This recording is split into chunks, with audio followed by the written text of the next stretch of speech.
Well, good morning, New City, and thanks for joining us this Sunday. Hey, real quick, as I begin, I just want to mention the prayer and fasting we're doing next week. We do this once a quarter at New City Church, where we encourage all of us to collectively go before the Lord with prayer and fasting. Now, next week, we're going to have these little handout cards that will give you exactly what to pray for and various ways to fast, so it's super simple. It's also the week leading up to Easter. And let me just say this. In Scripture, fasting always revolved around food, and especially, I think, us in the American West, where we have refrigerators and pantries and restaurants, we can very easily forget that we actually need God to move. And so I also want to say this, if you just fast and don't pray, that's called a diet. And some of you might be like, I need to go on a diet, which is great. But we also want to make time to actually seek the Lord and allow him to move in our life. And so next week, we'll tell you exactly how to do it, but just want to put that on your radar.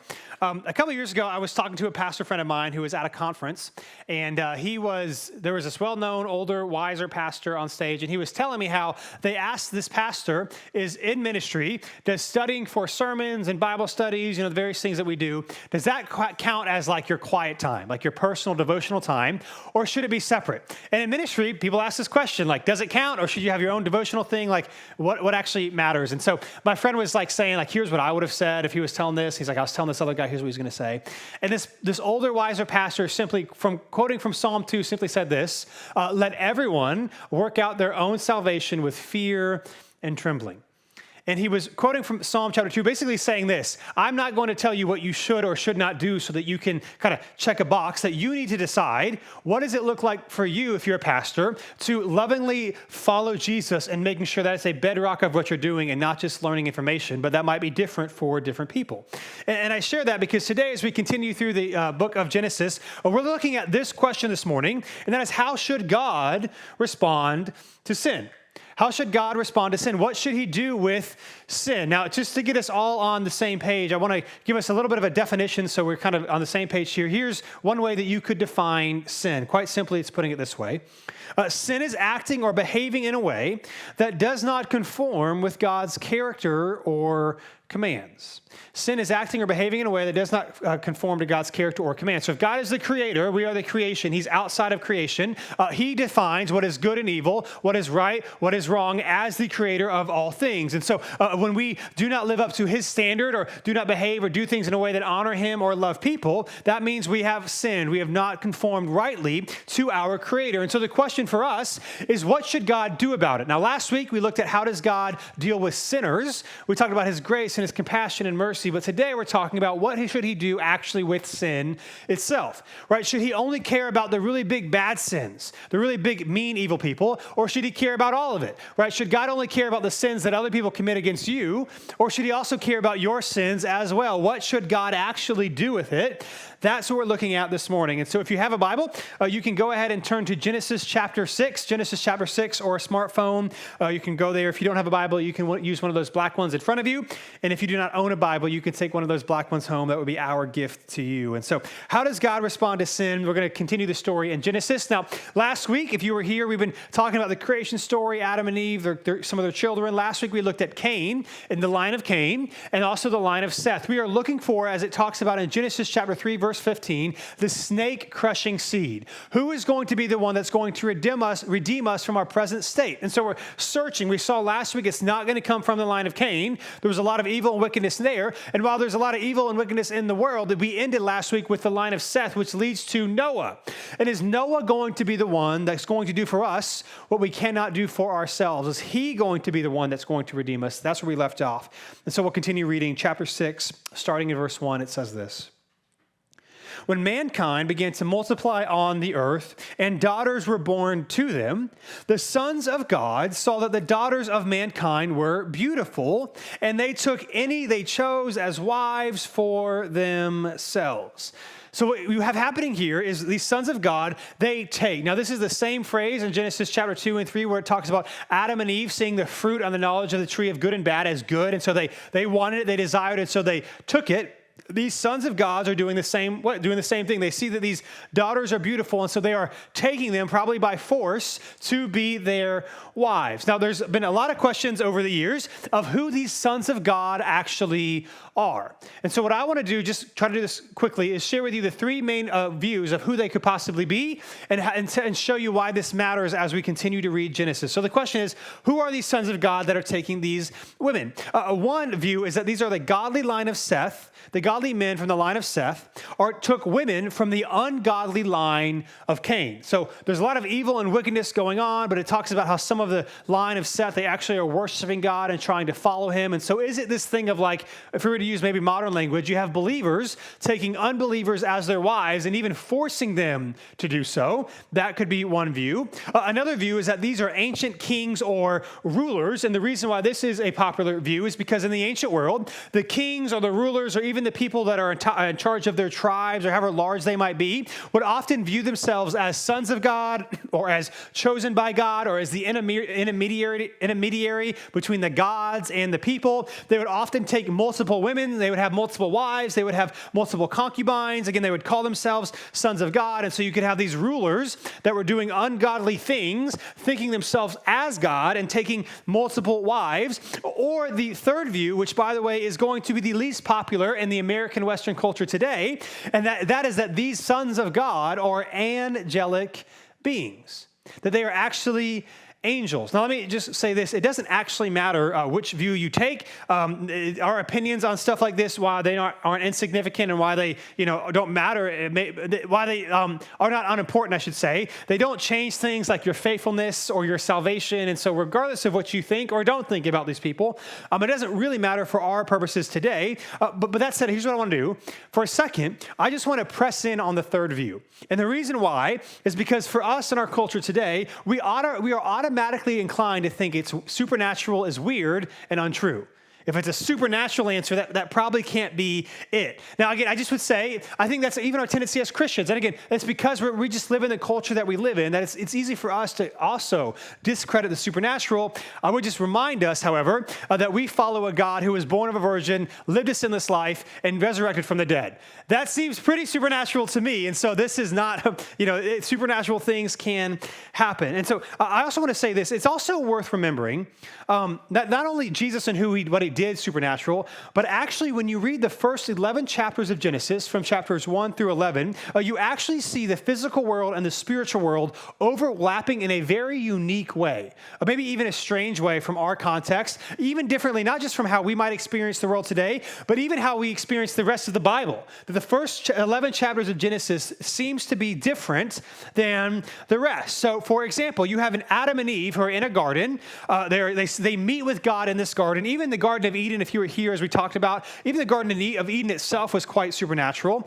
You've got this serpent, supernatural spirit being in the form of a serpent talking to Adam and Eve, and that seems to be weird to us. You have Cain, who is so comfortable talking with God that when God asks him where his brother is, his response is simply, "I don't know. Am I my brother's keeper?" It didn't seem weird at all for Cain to be talking with God. Right, that's quite different than how we experience life today. And that's just what we've seen so far in Genesis. We'll see some more stuff with Noah and the chapters after that. There's some supernatural things going on that seem to be a little bit different. Now, the question then becomes, why would you hold the third view? There's 4 reasons. I'll do this just briefly because, again, this might impact how you understand Genesis. The first is that the sons of God, or the phrase that we have translated sons of God here, is every time in the rest of the Old Testament, every time it has the word translated sons of God, it's always referring to angelic beings.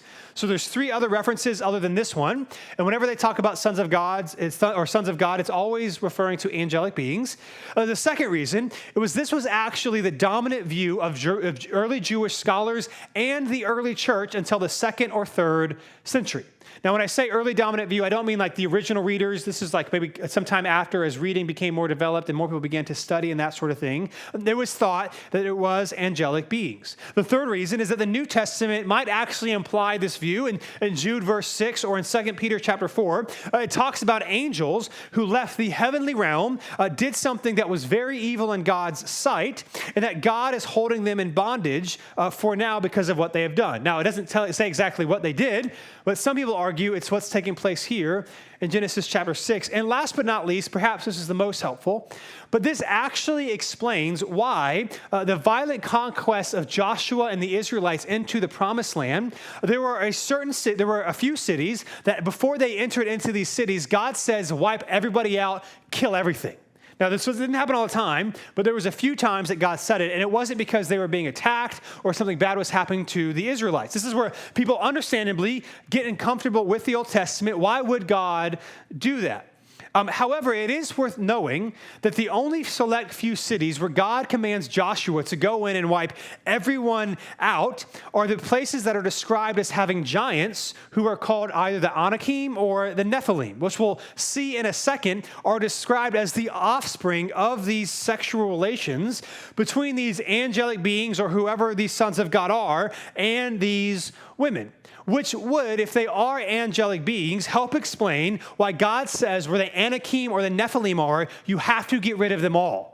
You have to get rid of them all. It's also worth noting that these descendants were somehow bigger, giants. There was something different about them, which would be harder to explain if these were simply normal rulers or other people like that. Now, again, there's other things you could argue for the other positions that I didn't explain here, but I just want us not to assume that the supernatural reason has to be wrong. And in fact, my view is I think the supernatural reason actually helps explain some of the things like the conquest into the promised land better if they actually were angelic beings. Now, regardless of who they were, it is apparent, however, that the sins that they are committing are part of the reason why God is going to send a flood. They are doing something so evil, that they are propagating something so evil that it cannot continue. Cannot continue. So here's what God says, verse 3, what he says next. And the Lord said, my spirit will not remain with mankind forever, because they are corrupt.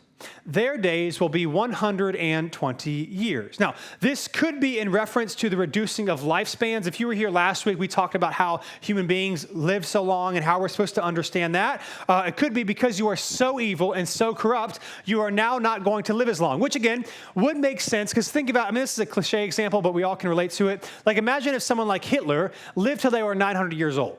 If you have people who have power and who are evil, they could continue to propagate that power for a very long time. And of course, we know that wickedness and evil had spread everywhere. And God said, I'm not going to allow that continue.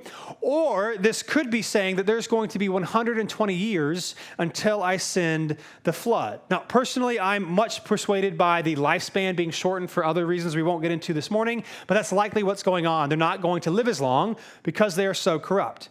Then it says this in verse 4, if we keep reading.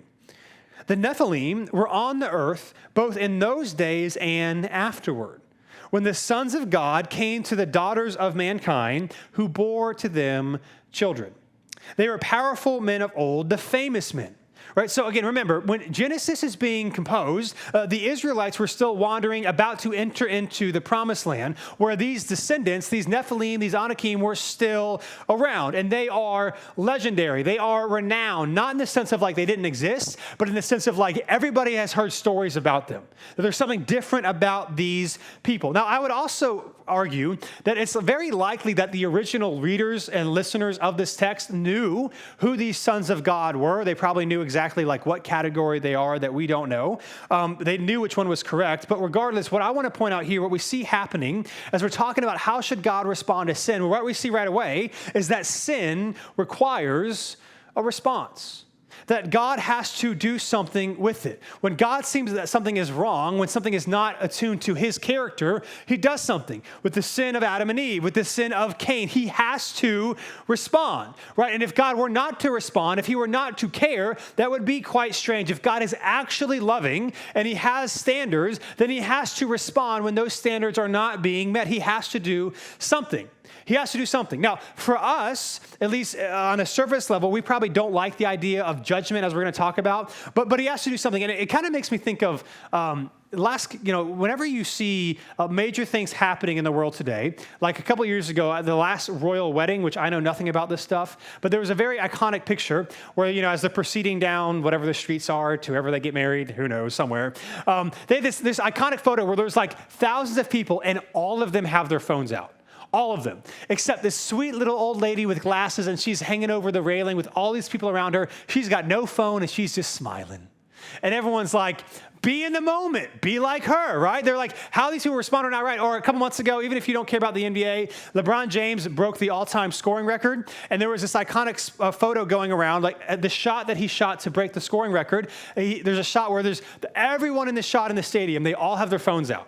And only one person, Phil Knight, who's the founder of Nike, 85 years old, he's sitting under the basket. He's the only one that did not have their phone out. And what I found interesting was the next day on ESPN, everybody's blasting all these people. Live in the moment. You shouldn't do that, right? And I think all of us, that's what you should do. You should live in the moment. But yet, everyone who's actually in the moment takes their phone out, which leads me to believe I probably would have taken out my phone as well. Like, I got to get some likes on the gram, so I got to do this. Right? So it's really easy for us to say what you should do when you're not actually in the moment. It's really easy for us to tell God what he should or should not do, but he has to do something. For him not to respond would mean that he does not care. For him not to respond, which would mean he does not love us enough to do anything about it. He has to do something with sin and evil. And so here's what it says, verse 5. Here's what he's going to do if we continue reading.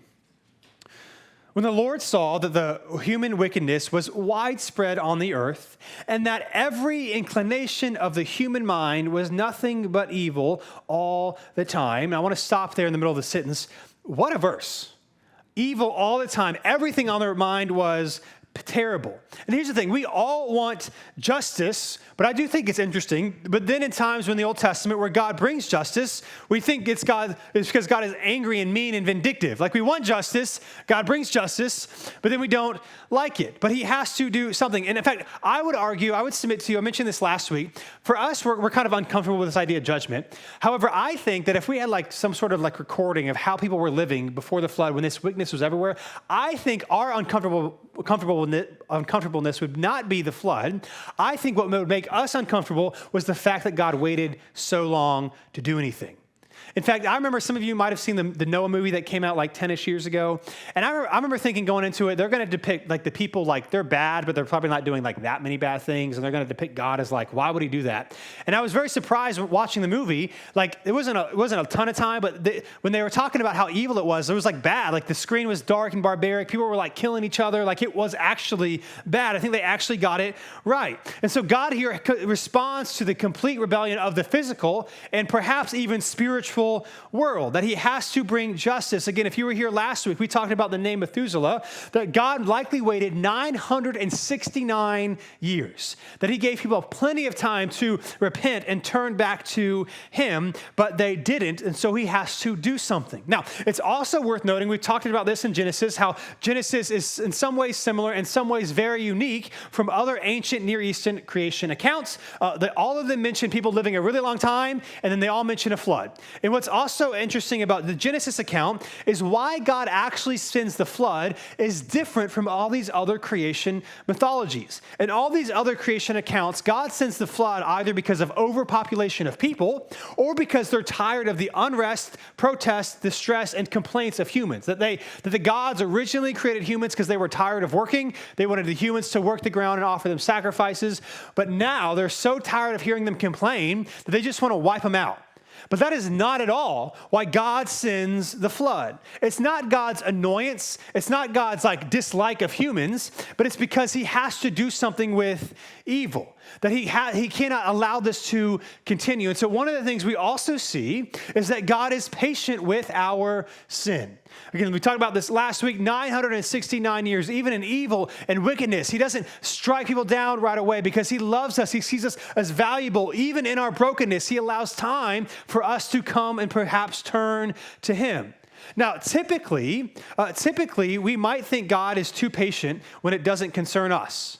Like, why wouldn't God do something in that situation? Again, this is a cliche example, but we're all familiar with it. Like, a legitimate question could be asked, why did God allow World War II to drag on so loud, or even happen at all? Or the war in Ukraine, just past a year of going on. Like, why would God allow this? There's death and destruction on both sides. You give people conscripted into service who have no idea what they're doing. You have civilians losing their homes and their schools and all these things. Like, why would God allow this? And hear me, that's a legitimate question that we do not have an answer to right now. But one of the things we do see in it is that from the very beginning, even in Genesis, you get a God who is patient and who is full of mercy and love. That he has to do something with it. But because he loves us so much, he is not quick. He is not quick-tempered, that he wants to give us every opportunity to know him. And so here's what it says. Here's what he's going to do. He says everything is evil all the time. And then verse 6, it says this, the Lord regretted that he had made man on the earth, and he was deeply grieved. Then the Lord said, I will wipe mankind, whom I created, off the face of the earth, together with the animals, creatures that crawl, and birds of the sky, for I regret that I made them. Which is also, just like verse 5, verse 6, this is a powerful verse that God would regret. Now, there's typically, you could describe regret in two different ways. So you can regret things that you wish had turned out different. You asked the girl on the date, she said no. You applied for the job, you tried to do this thing, things that you didn't do anything wrong. It didn't turn out how you wish, and so you regret it. There's also the type of regret where you know going into it, you shouldn't have done it. Right, when it's midnight and you're hungry, you jump in your car and you drive to Taco Bell for that fourth meal. Like, you know what's coming. Or my wife, her love language is Dunkin' Donuts coffee. And she loves to get her medium iced coffee with caramel swirl and cream. And half the time we go to get that coffee, at least half the time, they mess it up. I don't know how. I'm not a barista. Christina says it's a very easy order to do. But half the time we go, they're going to mess it up. And she's all excited. She takes a sip, and she's like, they messed it up again. And I'm like, well, that's kind of what happens all the time, right? So it's like, you might regret it, but you should have known that they're probably going to mess it up. There's two different types of regret. Now, for this verse, it's a little bit difficult to translate here in Hebrew the word that we have for regret and really all of its meaning. And some translations have the word sorry.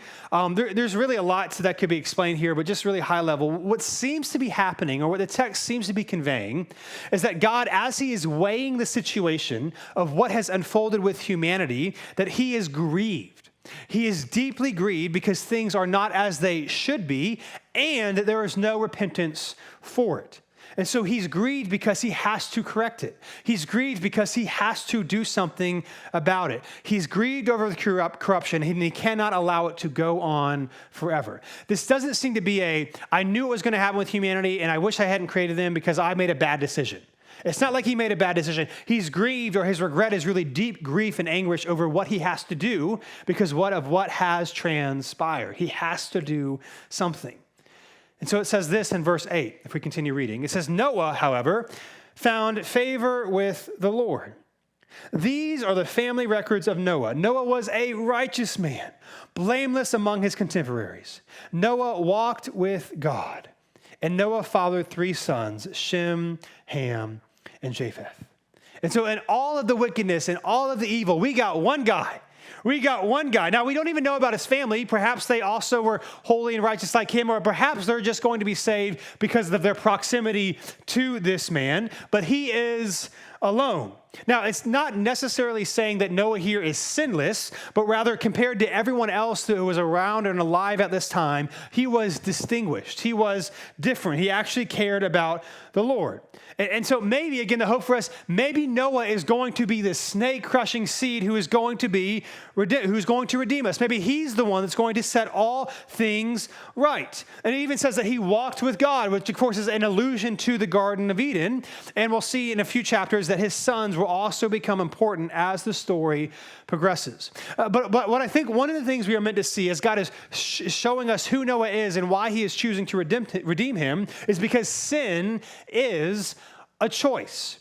Part of God's grief here is not because things were going to automatically turn out this way, but because people have chosen to go their own way and they seem to not care, and there is no repentance for what they have done. As we talked about in Genesis chapter 4, that sin is a croucher waiting to devour us, but sin is not a foregone conclusion.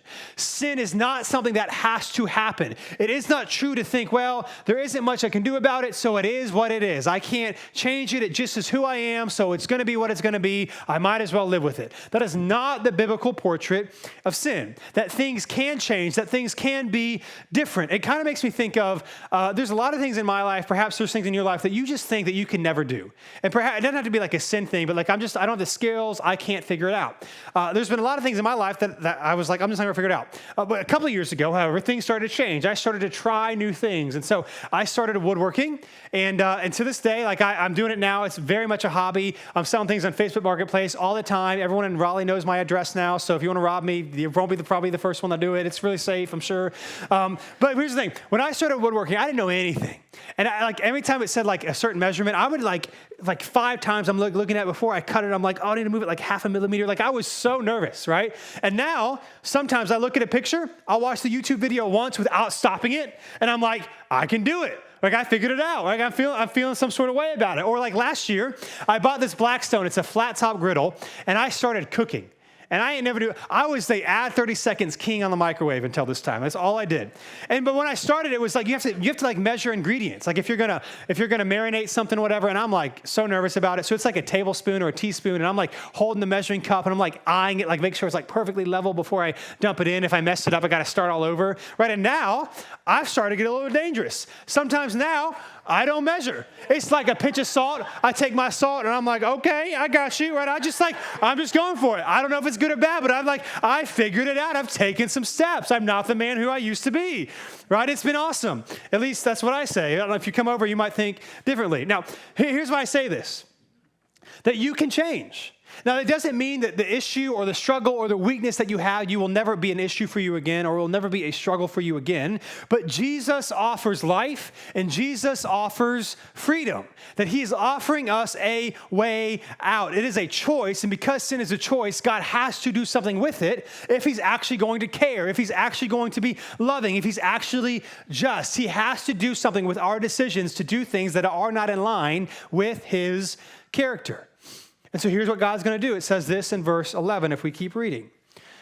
Now, the earth was corrupt in God's sight, and the earth was filled with wickedness. God saw how corrupt the earth was, for every creature had corrupted its way on the earth. Then God said to Noah, I will put an end to every creature, for the earth is filled with wickedness because of them. Therefore, I am going to destroy them along with the earth. Now, at this point, I think we got to point out the irony here, how this story became the cute kid story, right? It's like, yay, rainbows, butterflies, ark. And it's like really sin, death, and destruction. That's what it's about, right? That God takes our sin so seriously that he wiped out the whole world. And so let's go paint it on our kid's bedroom. You know? Now, I'm not knocking it. I get it. I'm just saying the next time your little daughter or a little son needs to take a bath, you should take their little ark, you should take the giraffe, and you should just drown that thing. And then when they're like, Daddy, what do you do? And I'm like, this is what actually happened, okay? Right here, right? So that's maybe not what you should do, but, maybe not. But that's what's happening here, right? That sin and destruction must be dealt with. God has to do something with it. Right, this story, Genesis chapter 6, shows us how God views evil and wickedness. That the righteous, good judge is right to bring judgment here. He is right to do it. What we see in this text is that God will judge sin.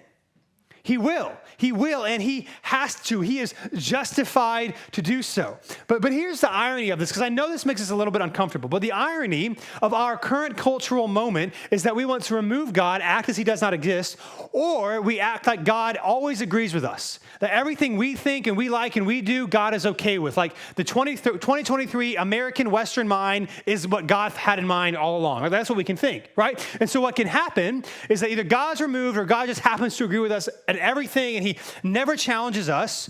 And at the same time, we then condemn anybody who gets in our way. I'm not saying like you personally, but I'm just saying our cultural milieu is like anyone who disagrees with us with anything, we condemn them. We cancel them. We say, get out of here. And then we use words like bigot or wrong side of history or ignorant or oppressive. Now, I'm not saying that you can't use some of those words at some point, like you should never say those things. But what's ironic or interesting to me is how quick we are to use those words and how sure we seem to be right when we use them. Right? They're the bigot, and I just know. They're on the wrong side of history, and I just know. They're oppressive, and we seem to be so confident in our own judgment of things. And if it's true, if we would at least gather or at least admit that we do not know everything, and if God exists, he does know everything, and he is all powerful, and he is all loving, then what is God supposed to do with sin? Is he really not supposed to care? Or is he only supposed to care about the person who cuts you off in traffic, but not you when you cut other people off in traffic? I know that's is he only supposed to care when other people do things that you don't like, but when you do something that you shouldn't do, it doesn't matter? Like, what is God supposed to do? Is he not supposed to care about evil? Is he not supposed to care about your suffering? Hear me, when you hear the judgment of God, he judges because he cares. If he did not care, he would not judge. If he did not care, it would not matter what you did. Judgment's coming because God actually cares. That's why. And so let's keep reading. Here's what God's going to do. Verse 14, it says this. God says this to Noah. Make yourself an ark of gopher wood. Make rooms in the ark and cover it with pitch inside and outside. And then the next couple of verses, he's going to explain, some dimensions of the ark, what it's supposed to look like. Just for modern terms, the ark was about 1.5 football fields long, right? So it's a massive structure, particularly in the ancient world. So he says, here's what you're going to do. Here's what you need to build. And then look down to verse 17. It says this. Understand that I am bringing a flood waters on the earth to destroy every creature under heaven with the breath of life in it. Everything on earth will perish, but I will establish my covenant with you, and you will enter the ark with your sons, your wife, and your sons' wives. In other words, this will be such a cataclysmic event that everything will experience judgment, that sin will get what it actually deserves, which is judgment. Yet, in God's grace, he chooses Noah. He provides Noah a way to escape so that he does not also fall prey to this. Now, up until now in this story, Noah is doing great. We will soon see, however, after they get off the ark, that Noah is going to have issues of his own.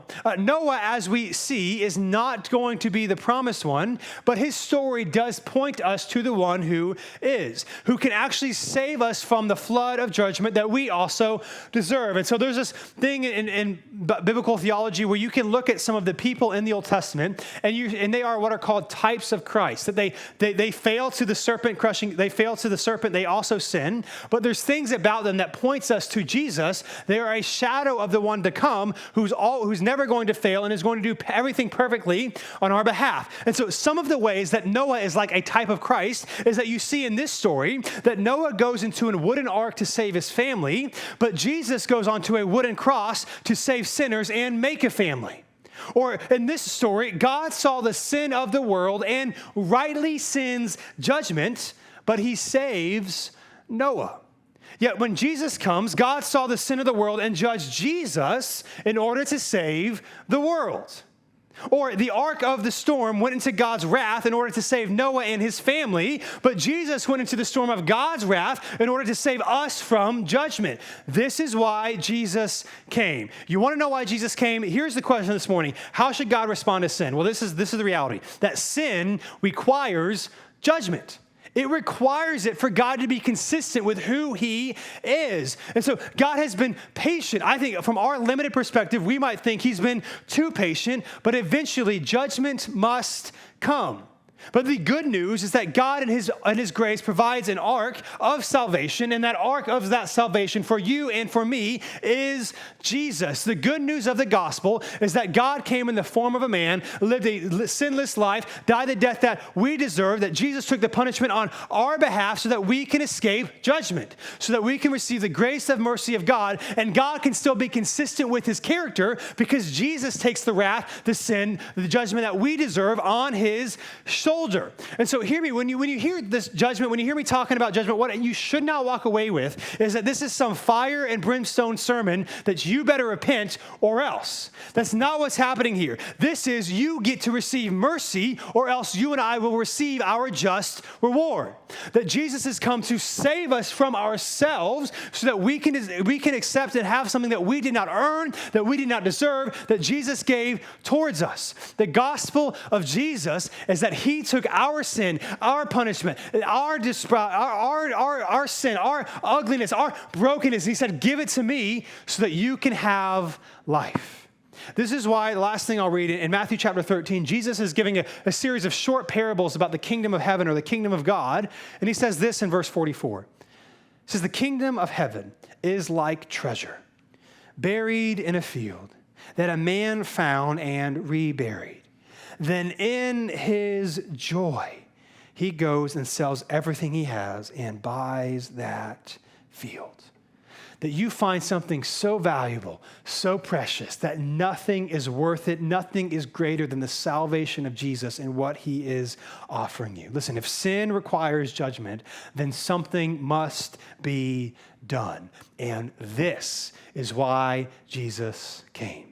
He didn't come to meet you halfway. He didn't come to say, hey, you've done a good enough job. Let me take it from here. He came to do all of it because we could never earn it on our own. And so listen, this is why next week we're celebrating baptism. People who are publicly declaring what God has done inwardly in them, that he has rescued them from the domain of the power of darkness and given them new life. And so I just want to say, listen, if you're a follower of Jesus or a brand new follower of Jesus, next week is the next step for you, if you have not been baptized, to get baptized.